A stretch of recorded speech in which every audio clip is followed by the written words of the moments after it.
Dumako tayo dito sa statement. Sa statement na ni Kiko Pangilinan. Ano po sabi ni Kiko? We strongly condemn what appears to be an attempt to rush a major change in the Senate rules, especially when several members of the minority still wanted to speak and raise serious questions on the floor. Bakit kailangan madaliin? Bakit kailangan pigilan ang mga gustong magsalita? Bakit kailangan i-divide ang House kung marami pang senador ang nagtatanong tungkol sa proseso? Tama.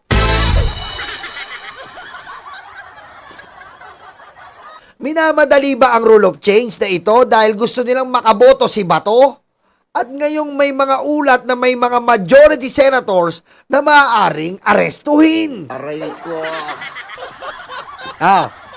Sabi ni Kiko, we walk out because what happened on the floor looked less like orderly deliberation. The proposed rules change affects how senators might attend sessions, participate in proceedings, and exercise their mandate through remote means. And such a measure should be opened to healthy public debate instead of being rushed by the tyranny of the majority. Aray ko. Ito pa sabi niya, we always welcome healthy discussion on the floor, but this should mean allowing all members to be heard, not forcing the chamber to move at the speed preferred by the majority. Aray ko. At the time motion was taken up, there was no duly constituted Committee on Rules. Ibig po sabihin, wala pa po talagang tao ang Committee on Rules. And there was not even an elected majority leader. Hindi po majority leader si Joel Islord. Pastor yan sa umaga, kanor sa gabi.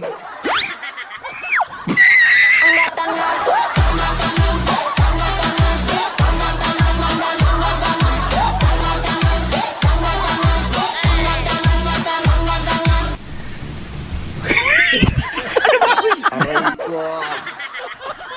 Diba? How could there have been any action or discussion before the Committee on Rules when no Committee on Rules has been organized today? Tama po. Kung wala pong binuong Committee on Rules, mga member, mga chairperson, paano po nagkaroon ng Committee on Rules? Paano sila nakapag-decide bago nila iangat sa plenaryo? With due respect, the answer that no Senate rule had been violated does not settle the matter because the rules cannot be treated as a matter of convenience when the very process for amending them is under serious question.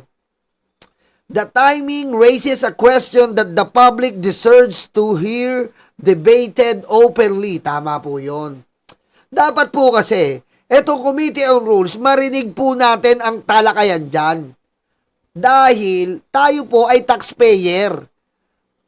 Kailangan makita natin na ang mga batas sa Committee on Rules na aamyendahan nila, marinig at makita natin.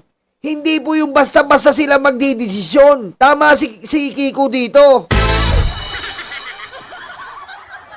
Bakit po ganon? Ginawa pong ganyan niya na may komite for the transparency for all of us.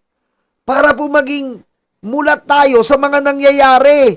Pero sa ginagawa po nila, minamadali nila. Naglalampasan po nila ang due process.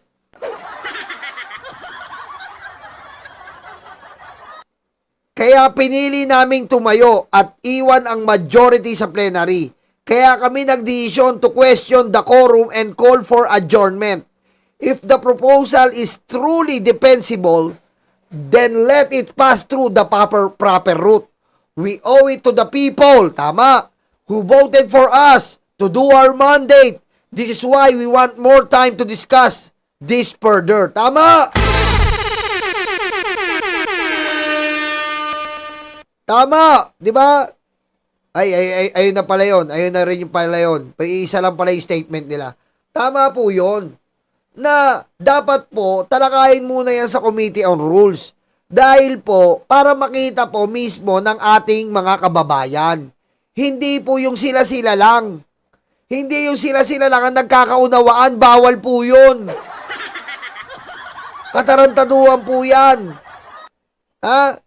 Katarantaduhan po yan. Oh. Diba? Kailangan kayo ay pinapakita nyo sa taong bayan kung ano ba talaga ang mga desisyon dyan sa Committee on Rules. Tsaka nyo iangat dyan sa plenary at magmayabang si Cayetano na magbotohan dahil lamang sila kupal. Aray ko. Aray ko. Diba? Kaya yan po ang ating, yan po ang masasabi natin dyan. Tinalo po ng isang graduate ng One Ball University na Tito Soto. Aray ko. Aray ko.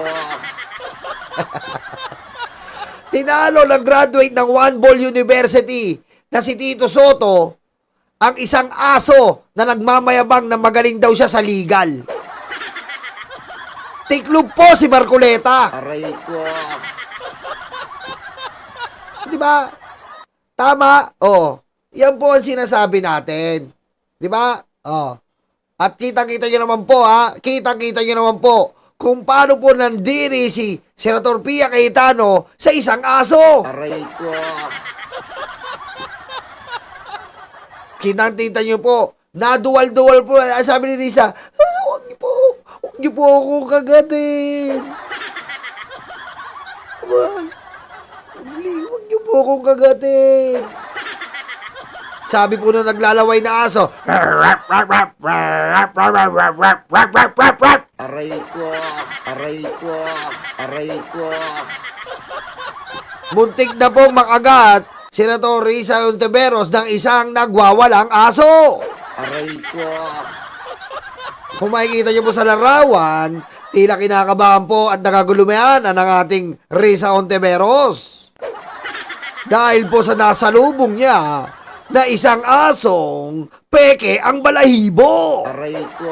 Opo, tama po kako. Tama po kayo narinig nyo, peke po ang balahibo ng aso na to. Aray ko. Diba? Kaya po, nang lapitan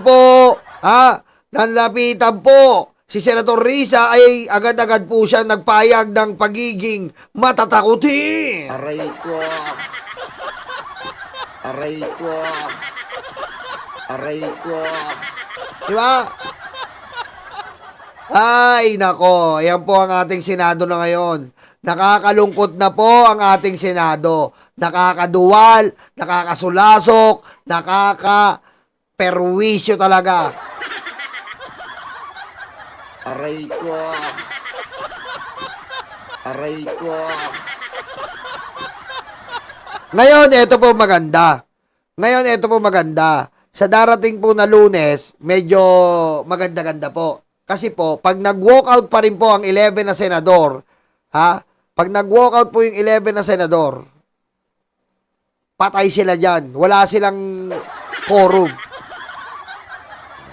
Wala silang quorum dyan. Yari siya dyan. Aray ko.